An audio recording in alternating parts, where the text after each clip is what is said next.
स्वागत है आपका हमारे YouTube चैनल हिंदी एकेडमी पर। आप सभी लोगों को सेट नंबर 3 में कुछ परेशानी हो रही है, कुछ प्रश्न हैं ऐसे जिसमें छात्र बार बार प्रश्न कर रहे हैं कि ये कैसे। जिस समय मैंने ये आपको पेपर कराया उस समय मैंने पूरी तरह से आपको व्याख्या नहीं दी, शायद ऐसा हो सकता है, इस वजह से आप लोगों को समस्या आ रही है, तो उन प्रश्नों को मैं यहाँ पे हल करवा रही हूँ। सबसे पहला प्रश्न एक आया जो प्रश्न संख्या 21 था सेट नंबर 3 में कि हिंदी भाषा में कुल कितने व्यंजन हैं। इसमें सारे छात्रों ने एक चीज कही है, कुछ लोगों ने तो बहुत अभद्रता का भी प्रयोग किया है कि इसमें उत्तर जो है वो 33 होगा। ठीक है, अब मैं आपको एक बात बताती हूँ, 33 उत्तर इसका तब होगा जब आपसे प्रश्न किया जाता है कि परंपरा के अनुसार, ठीक है, या ऑप्शन में आपका 39 हो ही नहीं, तब आप इसका उत्तर देते हैं 33। अब परंपरा का मतलब क्या होता है? जो संस्कृत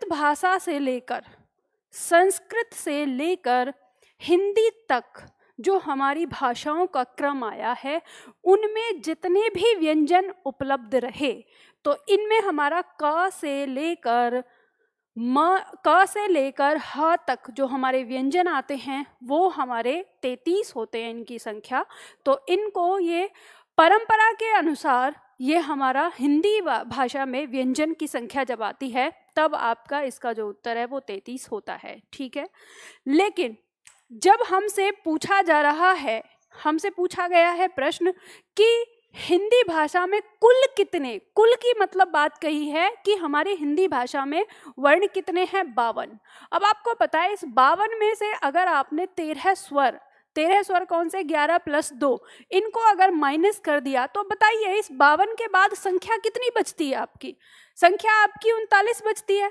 अब आप खुद ही सोचिए कि अगर आप हिंदी वर्णमाला में कुल संख्या अगर 33 लिखेंगे और 52 वर्णों की संख्या है, तो जब 52 में से 33 घटाएंगे तो आपके पास कितने बचते हैं? क्या आपके वो स्वर इतने स्वर होते हैं? स्वर तो आपके 13 होते हैं, और 13 में भी क्या है? 11 स्वर और 2 आपके अयोगवाह वर्ण। ठीक है, अनुस्वार और विसर्ग, उनको लगा के हम संख्या बनाते हैं। तो ध्यान देना आपको, जब ये कुल वर्ण की बात करता है तब इसका उत्तर घ होता है। और ये कैसे होता है? इसके अंदर आता है 25 स्पर्श व्यंजन, 4 अंतस्थ व्यंजन, 4 ऊष्म व्यंजन, 4 संयुक्त व्यंजन और 2 द्विगुण व्यंजन।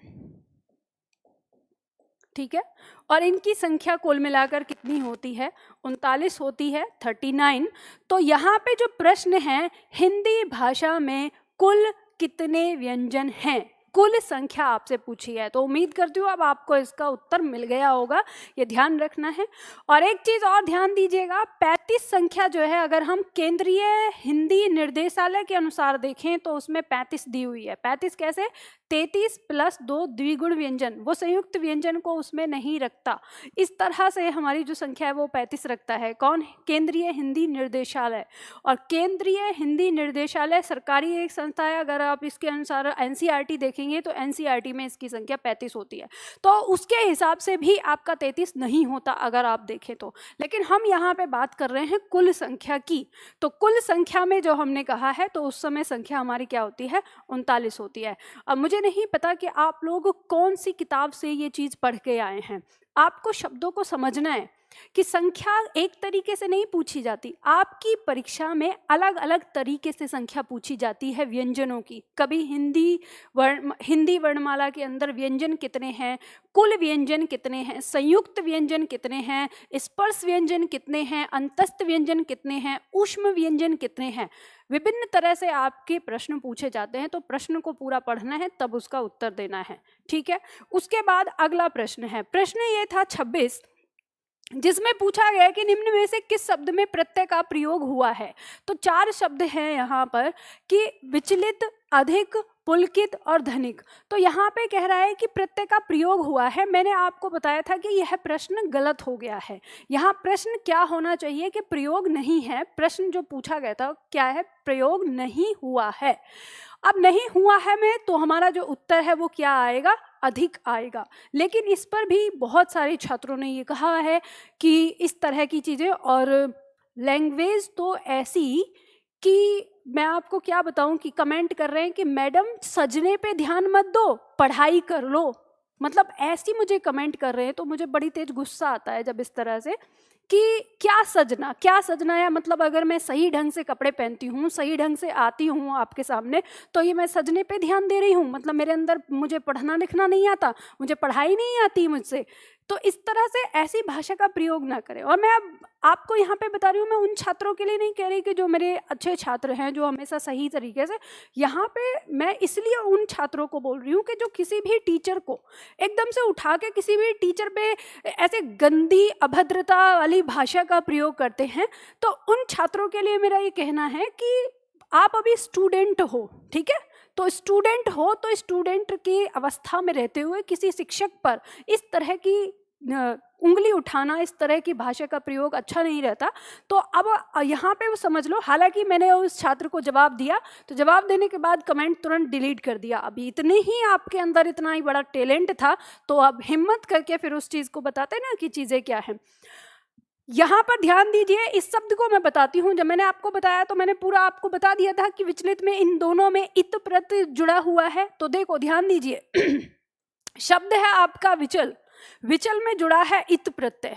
इस विचल का अर्थ होता है स्थिर, ठीक है? अस्थिर, सॉरी, स्थिर नहीं, अस्थिर, मतलब जो एक जगह स्थिर ना हो। और जब इत लग गया तो अस्थिर हुआ, फिर इसका अर्थ क्या हो जाएगा? अस्थिर हुआ या डिगा हुआ। तो जब हम कहते हैं कि मेरा मन विचलित है, मतलब एक जगह स्थिर नहीं है, अस्थिर हुआ है, तो उसे बोला जाता है। शब्द आता है आपका पुलकित। पुलकित शब्द जो है वो किससे बना है? पुलक से बना है। पुलक प्लस इसमें इत प्रत्यय जुड़ा है, और इस पुलक का अर्थ होता है हर्ष, मतलब खुशी, ठीक है? और जब इत जुड़ जाता है तो मतलब जो खुश है, खुशी हुआ, ठीक है? जो खुश हो रहा है उसको कहते हैं पुलकित। कहते हैं मेरा पुलकित मन, विशेषण बनाता है। ध्यान देना, ये आपकी संज्ञा है विचल, पुलक ये संज्ञा है, और इससे विचलित, पुलकित ये क्या है? विशेषण शब्द बने हैं। और उसके बाद ये आपको पता ही है कि धन में क्या जोड़ा है? इक प्रत्यय जोड़ा है, तो ये बन गया धनिक, ठीक है? तो तब ये आ रहा है। तो प्रश्न आपका मैंने यही बताया था, तो इस बात को ध्यान दीजिए कि आप ये कह रहे हैं कि आपको लग रहा है, मुझे नहीं पता कि ये परीक्षा में प्रश्न पूछा हुआ है या कहाँ से है, हो सकता है परीक्षा में पूछा हुआ हो सकता है इसका उत्तर आपको धनिक दे दिया गया हो, लेकिन इसका उत्तर धनिक केवल धनिक नहीं है, इसमें दो और शब्द भी हैं जिनमें प्रत्यय लगा हुआ है, ठीक है? इसके बाद अगला प्रश्न था जिसमें विवाद था 31। इसके लिए भी काफी सारे छात्रों ने कहा, प्रश्न कह रहा था कि एक शब्द जो मोर का पर्यायवाची नहीं है उसे चिन्हित करना है। ऑप्शन दिया है केकी, ऑप्शन दिया है मेहप्रिय, ऑप्शन दिया है सिखी, और ऑप्शन दिया है शिखंडी। ध्यान दीजिएगा, चारों ही मोर के पर्यायवाची हैं, ठीक है? क्या है? चारों ही मोर के पर्यायवाची हैं। अब जब कभी ऐसी परिस्थिति आपके सामने आएगी कि जिनमें चारों ही शब्दों में उसके पर्यायवाची हों, तो ऐसी स्थिति में आपको उस उत्तर को चुनना होता है जिस शब्द का कोई और भी अर्थ हो। समझ गए ना? तो केकी मोर को कहते हैं, मेहप्रिय मोर को कहते हैं, सिखी मोर को कहते हैं, लेकिन जो ये शिखंडी शब्द है ये अनेकार्थक शब्द है, इसके कई सारे अर्थ आते हैं। शिखंडी उसको भी कहते हैं, वह जो स्त्री से पुरुष बना है उसको भी शिखंडी कहते हैं। शिखंडी मोर का पर्यायवाची है, और शिखंडी मुर्गा को भी कहते हैं, ठीक है? किसको कहते हैं? मुर्गा। मुर्गा जो आता है उसको भी हम क्या कहते हैं? शिखंडी कहते हैं। तो ऐसी स्थिति में फिर हमारा जो उत्तर है वो क्या हो जाएगा? शिखंडी हो जाएगा। बात समझ में आ गई ना? तो इस तरह से आपको ये ध्यान रखना है। अब इसके बाद प्रश्न सेट है हमारा 4 सेट में भी एक छात्र को थोड़ा सा डाउट है एक प्रश्न में कि इसका ये भी हो सकता है क्या, तो वो भी मैं यहाँ पे आपको बता देती हूँ। प्रश्न संख्या है 10। प्रश्न संख्या 10 में पूछा था छात्र ने कि इनमें से कौन सा शब्द प्रत्यय नहीं है, ये आपको पूछा गया है। तो दिमाग में जो आ रहा है बहुत सारे छात्रों को ये आ रहा है कि इसका जो उत्तर था वो था कि वर्ग प्रत्यय के रूप में काम नहीं करता है। तो यहाँ पे छात्र ने कहा कि इसका उत्तर लोग भी हो सकता है क्या? तो ध्यान देना कि प्रत्यय का मतलब होता है जो मूल शब्द में पीछे जुड़ जाए, ठीक है? जो मूल शब्द के, किसी मूल शब्द के पीछे जुड़ जाए और उसके वचन में या लिंग में या किसी और चीज में परिवर्तन कर दे। तो उसे हम प्रत्यय कहते हैं।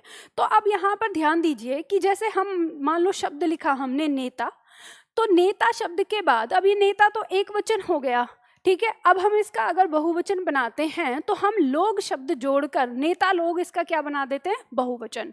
तो ये नेता मूल शब्द के बाद लोग जुड़कर इसने प्रत्यय के जैसा काम किया है। तो ये जो लोग शब्द है जो स्वतंत्र रूप से भी प्रयोग होता है और प्रत्यय के रूप में भी प्रयोग होता है, तो ये हो गया। इसी तरह से जो गण शब्द है, जैसे मान लो हम शब्द लगा रहे हैं, मान लो हमने लगाया शिक्षक गण। अब शिक्षक शब्द है एक वचन में भी आता है, अब क्योंकि शिक्षक अपने आप में बहुवचन भी होता है, तो वैसे भी हम कोई एक अध्यापक एक शिक्षक होता है उसको भी हम बहुवचन में रखते हैं।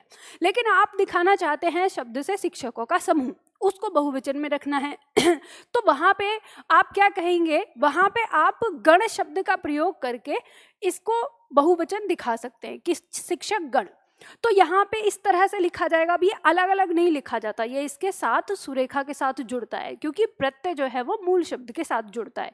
तो यह भी इसने भी प्रत्यय जैसा काम किया। अब इसी तरह से जो जन शब्द है, अब हम इसकी बात करेंगे। तो ये आ गया, जैसे मान लो हमने शब्द लिया भक्त, तो भक्त और भक्त को जोड़ दिया, इसके साथ जन जोड़ दिया तो भक्त जन, तो ये इसका बहुवचन बना देता है, ये इसके साथ आ गया, ठीक है। तो ये जो हमारा शब्द है लोग गण जन, ये प्रत्यय का जैसा काम कर रहे हैं। अब आपके दिमाग में आएगा कि मैम ये वर्ग शब्द भी तो बाद में जुड़ता है। तो जैसे मान लो कि आप कहें कि अगर हम लिखें छात्र वर्ग, तो छात्र वर्ग जो शब्द है कभी भी इसके साथ सुरेखा के साथ नहीं जुड़ता, ठीक है। तो जब हम छात्र वर्ग की बात करते हैं, यानी हम इसको इस तरह से नहीं लिख सकते, ऐसे, ये ऐसे कभी नहीं लिखा जाता, तो ये गलत हो जाता है, ये ऐसे लिखा जाता है। तो जब ये अलग आ गया तो ये छात्र शब्द अलग है और वर्ग शब्द अलग है, यानी ये वर्ग प्रत्यय के रूप में काम नहीं कर रहा। तो इसीलिए इस प्रश्न का जो उत्तर है वो क्या होगा, सी होगा, यानी वर्ग इसके अंदर आएगा जो प्रत्यय के जैसा काम नहीं करता है, ठीक है। तो यहाँ पे मैंने आपको ये बात समझा दी। तो ये चीज़, ये कुछ प्रश्न थे जो आप लोगों को परेशान कर रहे थे। काफ़ी सारे छात्रों के डाउट आ रहे थे बार बार प्रश्न को देखने के बाद कि इसमें ये तो नहीं हो सकता, ये तो नहीं हो सकता। अब यहाँ पे एक और प्रश्न है जो एक छात्र का प्रश्न है, जिस छात्र ने ऑनलाइन में भेजा था, मतलब व्हाट्सएप पे अपना प्रश्न भेजा था कि मैम आपने बताया कि लिंग के अंदर जैसे शब्द है प्रधानमंत्री, कि प्रधानमंत्री शब्द का अगर हम लिंग बताएंगे तो उसका लिंग पुल्लिंग होता है, लेकिन मैंने यूट्यूब पर बहुत सारे छात्रों को, बहुत सारे अध्यापकों को पढ़ाते हुए देखा जिन्होंने ऐसे शब्दों का जो लिंग बताया वो उभयलिंग बताया। उन्होंने कुछ यहाँ पर स्क्रीनशॉट भी भेजी थी, तो उन्होंने कहा कि मैम जब इतने सारे लोग इस चीज़ को उभयलिंग बार बार बता रहे हैं तो मेरा विश्वास डगमगा रहा था। तो मैं आपसे कंफर्म कर रहा हूँ कि अगर परीक्षा में प्रश्न आता है तो मैं क्या लिखूँ, उभयलिंग लिखूँ या पुल्लिंग लिखूँ। तो अब ये जो समस्या है, हो सकता है कि आप में से भी बहुत सारे छात्र ऐसे होंगे जिनको ये डाउट रहता होगा कि निधि मैम ने तो बताया है कि वकील, डॉक्टर या जितने भी पोस्ट के नाम हैं, राष्ट्रपति, प्रधानमंत्री, इन सबको पुल्लिंग में लिखना है, लेकिन तमाम यूट्यूब जगत के महान लोग, बड़े लोग जितने भी हैं जो हिंदी पढ़ाते हैं, वो सब के सब आपको उभयलिंग बताते हैं।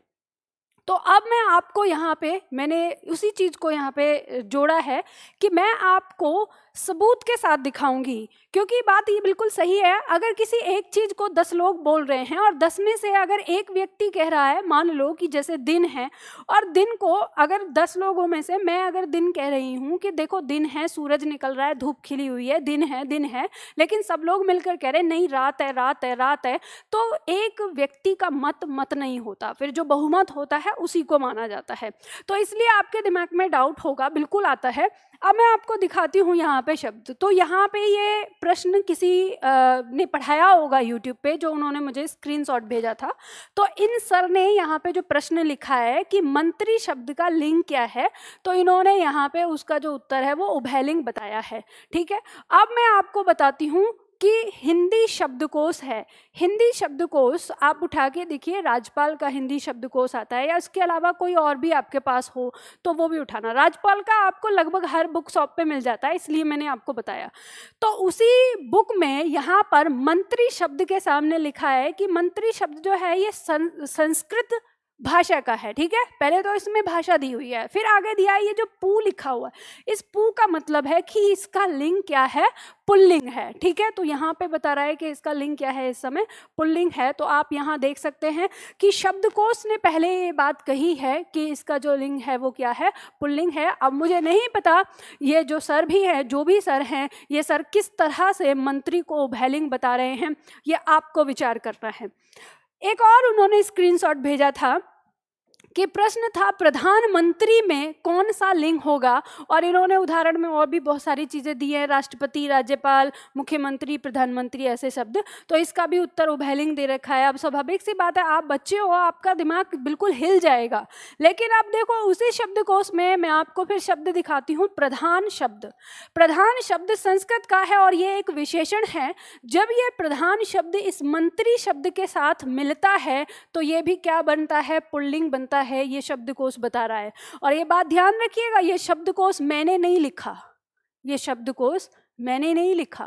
ये जब हिंदी को गढ़ा गया है, हिंदी को बनाया गया है, उसी समय हमारे विद्वान जनों ने इसको लिखा है, ठीक है। तो यहाँ पर प्रधानमंत्री का लिंग यहाँ पुल्लिंग बताया गया है। अब यहाँ और भी प्रश्न हैं, और भी स्क्रीनशॉट भेजे थे। यहाँ पर किसी सर ने पढ़ाया है कि डॉक्टर हॉस्पिटल जा रहे हैं, इसमें जो डॉक्टर शब्द है आपको इसका लिंग बताना है। तो यहाँ इन सर ने भी उभयलिंग बताया है। अब आप इसी चीज़ को उस शब्दकोश के अंदर देखिए, जो शब्दकोश में यहाँ पर डॉक्टर शब्द जो दिया हुआ है, इसके आगे इसकी भाषा लिखी है कि अंग्रेजी भाषा का ये शब्द है, और यहाँ ब्रैकेट में पू लिखा है। इस पू का मतलब है कि वह पुल्लिंग है, ठीक है। इसका मतलब क्या हुआ, पुल्लिंग। तो शब्दकोश जो मैंने नहीं लिखा, जो आपके विद्वानों ने लिखा है, जो आपको जिन्होंने आपकी हिंदी बनाई है, जिन्होंने आपके सामने हिंदी रखी है, इन गुरुजियों से भी पहले, जो ये गुरुजी हमको पढ़ा रहे हैं ना, इन लोगों से भी पहले जो हिंदी जिसने लिखी है, जिसने बताई है, जिसने संकलित की है, जिसने इकट्ठी की है, उन्होंने ये चीज़ लिखी है, मैंने नहीं लिखी है, ठीक है। तो उन्होंने यहाँ पुल्लिंग लिखा है। ये जनाब कैसे उभयलिंग बताते हैं मुझे नहीं पता इस चीज़ के बारे में। आप देखिए इसमें एक और प्रश्न था जो छात्र ने मुझे यहाँ पे भेजा, स्क्रीनशॉट यहाँ पे दिया, लिंग की दृष्टि से कलेक्टर जो शब्द है इसमें कौन सा है। इसका भी उत्तर यहाँ पे सर ने बताया उभयलिंग। लेकिन आप खुद ही देखिए उस शब्दकोश में, यहाँ पर दिया हुआ है कलेक्टर अंग्रेजी भाषा का शब्द है, और यहाँ दिया है पुल्लिंग, ठीक है। यहाँ आपको पुल्लिंग दे दिया है। अब देखिए आपके सामने ही दिया हुआ है, मैंने नहीं लिखा, मेरी किताब नहीं है, मैंने यहाँ पहले पढ़ा, उसके बाद आपको समझाया, और मैंने आपको यही बताया कि हिंदी भाषा में दो ही लिंग होते हैं, स्त्रीलिंग और पुल्लिंग। तीसरा लिंग कोई नहीं होता, ना उभयलिंग होता, ना नपुंसक लिंग होता है, कोई सा नहीं होता है, दो ही होते हैं। अब ये आपको समझना है कि आपको इसका उत्तर क्या देना है। आपकी जो किताबें हैं, जो आपके विद्वानों ने दी हैं, वो दी हैं। अब मैं आपको ये भी चीज़ कहती हूँ कि ये वीडियो अगर आप देख रहे हो और आपके आसपास भी कोई टीचर, कोई अध्यापक, कोई शिक्षक इस तरह से अगर इन शब्दों में उभयलिंग पढ़ा रहा है, तो आप मेरी ये वीडियो उन्हें दिखा सकते हैं। और उनके लिए मेरा ये संदेश है कि कृपया सर, गुरु, शिक्षक जो भी हैं, आप जो पढ़ा रहे हैं उसको तरीके से पढ़ाइए, समझकर पढ़ाइए। इसलिए मैं ये नहीं कह रही कि मैं यहाँ कह रही हूँ कि मैं विद्वान हूँ, नहीं, मैं विद्वान नहीं हूँ, मैं एकदम अज्ञानी हूँ, मुझे कुछ नहीं आता। मैं सिर्फ वो बताती हूँ जो हमारी किताबों में लिखा हुआ है, उसको मैं समझती हूँ और उनको समझकर मैं मेरे छात्रों को समझाती हूँ। मेरा उन गुरुजनों से ये कहना है कि आप इस चीज़ को समझ लीजिए, यूँ ही हवा में तीर मत चलाइए। ये आपके लिए भी घातक है, मेरे लिए भी घातक है, और इन तमाम छात्रों के लिए भी घातक है जो इस समय हमको देख रहे हैं। क्योंकि वो परीक्षा में क्या है, पेंडुलम्स की तरह हो जाएंगे, यहाँ जाएं या उधर जाएं। एक तरफ तो आप शिक्षक बनकर इनके भविष्य को बनाने की कोशिश में लगे हुए हैं, और दूसरी तरफ आप इस तरह से हिंदी को विकृत कर कर और इनके भविष्य के साथ खिलवाड़ कर रहे हैं।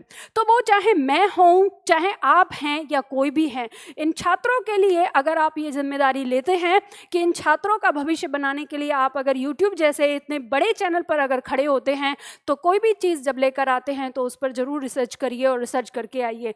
मैं यहाँ पर जब भी कभी आती हूँ तो मैं रिसर्च रिसर्च के साथ ही आती हूँ। और मैं जब तक मैं किताबों में नहीं देख लेती, मैं अपने मन से कभी नहीं बोलती हूँ, क्योंकि मुझे यह लगता है कि हमारे छात्रों के भविष्य के साथ हमें कभी खिलवाड़ नहीं करना चाहिए। जो सही है वो सही है और उस सही को ही देना चाहिए। और ये भी ध्यान रखिए कि अगर हम सब जितने भी शिक्षक हैं, हम सब के उत्तर अगर एक ही होते हैं तो हमारे छात्र को आसानी होती है। ये छात्र के ऊपर निर्भर रहने दीजिए कि वो किसको पढ़े किसको नहीं पढ़े। जिसका उसे पढ़ाना अच्छा लगेगा वो उसको पढ़ेगा। आप कम से कम अपनी जिम्मेदारी से जो आपकी चीज़ें हैं उन्हें तो आप निभा सकते हैं। तो मेरा कहना यही है सभी शिक्षकों से कि आप जो चीज़ पढ़ रहे हैं, आप जो किताबों में दिया हुआ है, कम से कम उस चीज़ को तो वैसा ही रहने दीजिए, उस चीज़ को वैसा लाइए। अपनी तरफ से कोई भी चीज़ अगर आप लेके आते हैं तो वो कहीं ना कहीं हमारी विश्वसनीयता को भी खतरे में डालता है। अब छात्र ये कहेगा, प्रश्न चिन्ह करेगा। अब मुझे यहाँ पर इस प्लेटफॉर्म पर ये सब दिखाकर ये सब क्यों बोलना पड़ा, क्योंकि बात यही है, मैंने बताया ना कि मुझे छात्र ने इस तरह के तमाम कम से कम 10-20 ये तो मैंने आपको बस जल्दी में दिखाया, 10-20 अलग अलग टीचर्स के यहाँ पे उन्होंने भेजे, पूरे नाम के साथ भेजा है। मैं यहाँ पे ये सब नहीं देना चाहती कि किसने लिखा, किसने बताया, किसने किया, मैं ये सब नहीं दिखाना चाहती। मेरा कहने का मतलब बस इतना है कि इन सारी चीज़ों को इस तरह से मत फैलाइए कि हमें खुद भी एक दिन ये ना पता चले कि आखिर सही क्या है। तो चलिए आज के लिए इतना ही, फिर मिलते हैं अगले वीडियो में।